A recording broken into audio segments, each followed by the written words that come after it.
Hi everyone. I heard that you are celebrating the sanctity of life this Sunday, and that is so exciting.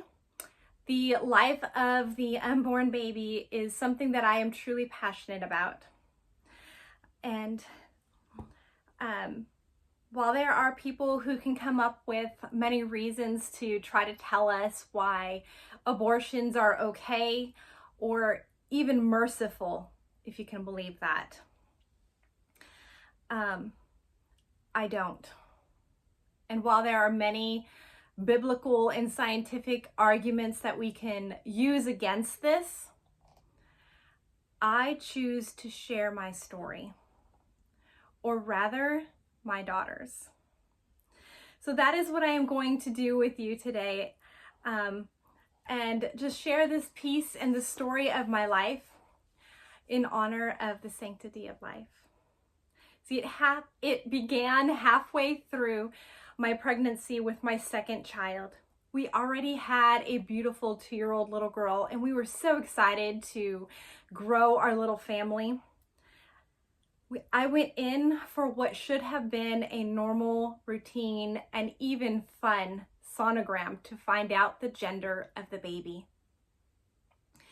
Everything began normally until the tech stood up and found the doctor. The two of them came back into the room and looked carefully at the screen for several minutes before he looked up and listed off several birth defects that he could see.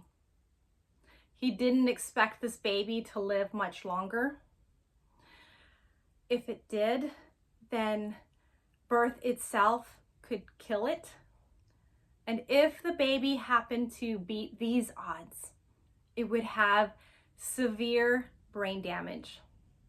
And by the way, it was a girl. He then handed us an address of where to go get an abortion at this stage in the pregnancy. See, the birth defects made it medically allowable to do such a thing. And as I lay there, trying to wrap my mind around what he had just said, my husband spoke up and said, "No, we won't be doing that."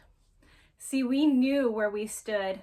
God had created life, and only He has the right to take it away. With this news, friends and family began praying for this baby girl. In the months to follow, there were many sonograms, and we watched this baby girl grow along with tracking the birth defects. The day came for her to be born, and I remember seeing her for just a moment. I don't remember getting to hold her before they took her to the NICU. They were checking for bleeding in her brain and on her heart, the most critical of the birth defects that we knew about. I was still in the delivery room with my mom and with a nurse when the hospital pediatrician came in and simply said, "I think she has Down syndrome," and walked right out. He didn't bother to tell me how she was doing or give me an update. That was it. It is nothing short of a miracle that she was born healthy and strong that day. And while I wish that the story ended here, it doesn't. See, 9 weeks later, I learned she had Down syndrome. Between the day of her birth and the day I got the phone call, I prayed, "God, please, no." I questioned, why did you bring her through all of that only to have this? The day I received the diagnosis broke my heart for my newborn daughter, for my older daughter, and I was scared of what the future might bring. This shook and tested my faith like never before. I knew God was good, but this did not feel good, and I didn't see any good coming out of it. My faith was tested again 8 years later when my other 2 children were diagnosed with hearing loss. My son also had severe social anxiety that gave him panic attacks. I now sat in the place of being a mother to 3 children with disabilities.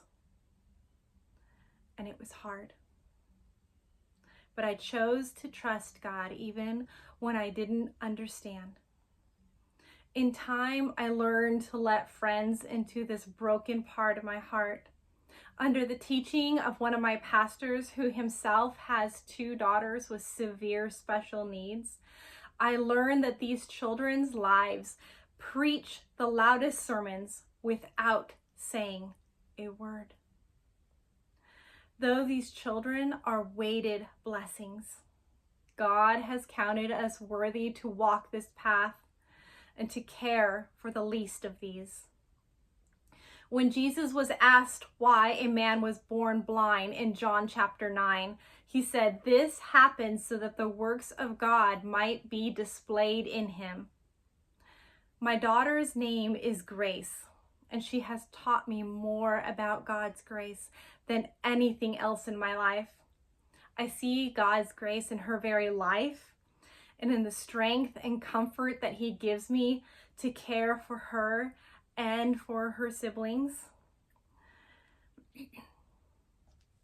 In recent history, we saw a significant win with the overturning of Roe v. Wade.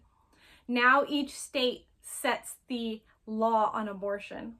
Here in Texas, we have the heartbeat law that outlaws abortions after 6 weeks, because it's then that we can detect a heartbeat. However, babies who are found to have disabilities are still considered medically allowable to abort. Over 90% of babies who are thought to have Down syndrome are aborted even today. In some countries, these babies are even allowed to be killed up to 3 days after they are born. I share my story because I know what it's like to be in these places and even be encouraged to abort. It is scary, but God creates life, and only He has the right to take it, no matter what. Today, Grace is 15. She is happy and she's doing well. Life can be challenging, but she is absolutely worth it. I watch God use her story to speak for those who would be aborted because of disabilities and defects. I will speak up for these, and I will hold the hand of the mother walking through that season. I have been there. I will fight for the sanctity of life because God creates life. I hope you all have a wonderful class and day. Bye.